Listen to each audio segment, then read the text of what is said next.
country to a beautiful country. So, how come these countries are still unhappy? Visitors to Budapest see a quiet and peaceful, cheerful city.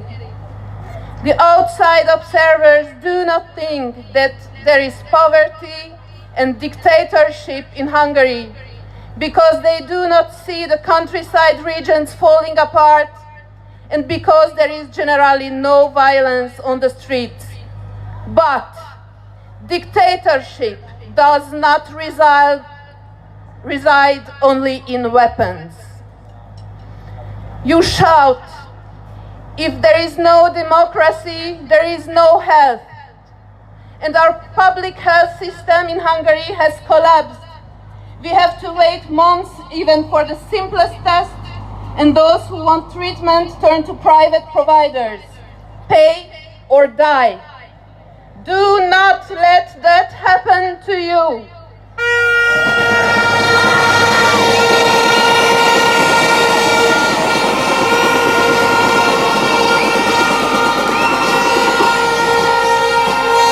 You shout, if there is no democracy, there is no academy.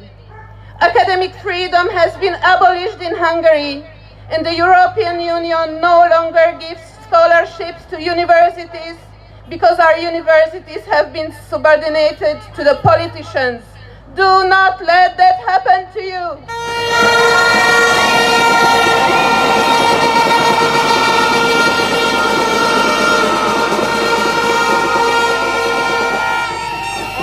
Almost 1 million of the 10 million Hungarians left Hungary.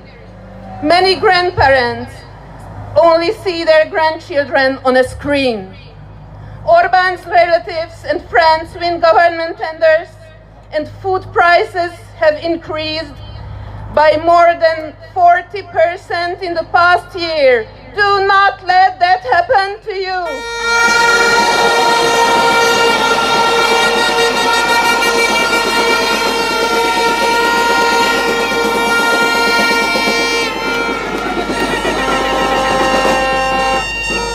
Being homeless is a crime, and women seeking abortions are forced to listen to their fetus heartbeat before making the decision.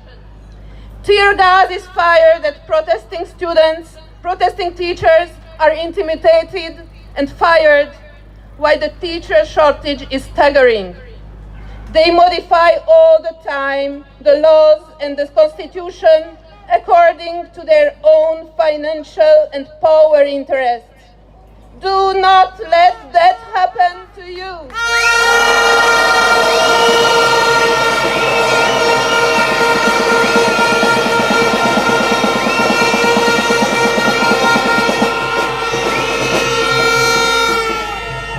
You shout, if there is no democracy, there is no education. In Hungary, public education is destroyed. We teach the same curriculum from one single textbook.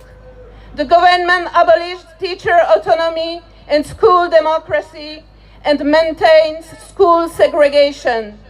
There is no peaceful coexistence without inclusive education. And I shout, if there is no free education, there is no democracy. Do not let that happen to you.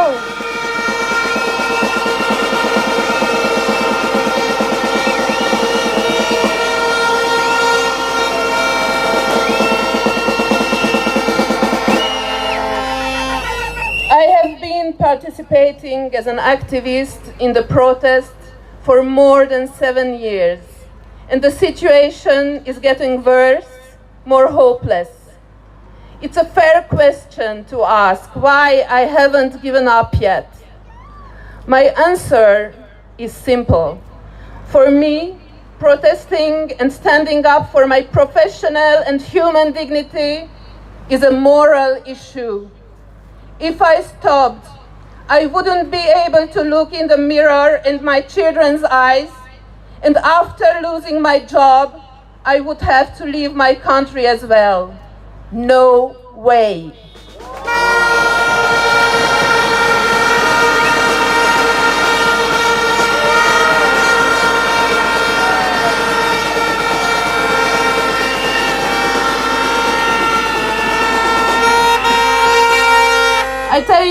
you should not only look at the immediate results and not only at your goals.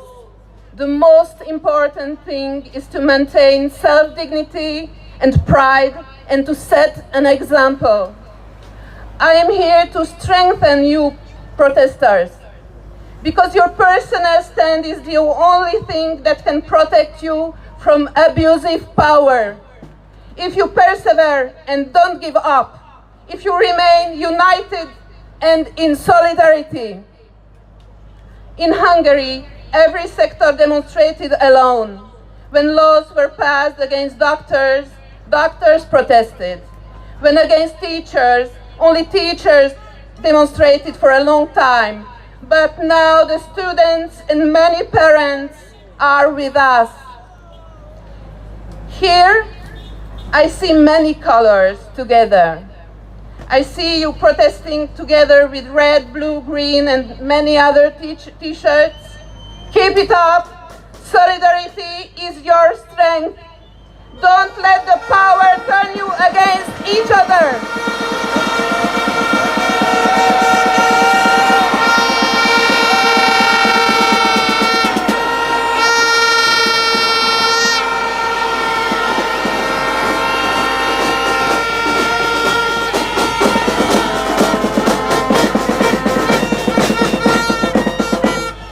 We all deserve to live in a happier, free, democratic country, to leave a happier, free, democratic country to our children, because their future is at stake, and because you have no other land.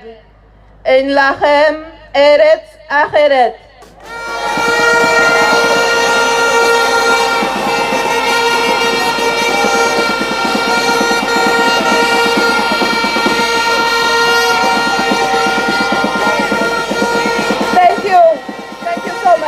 אין לי ארץ אחרת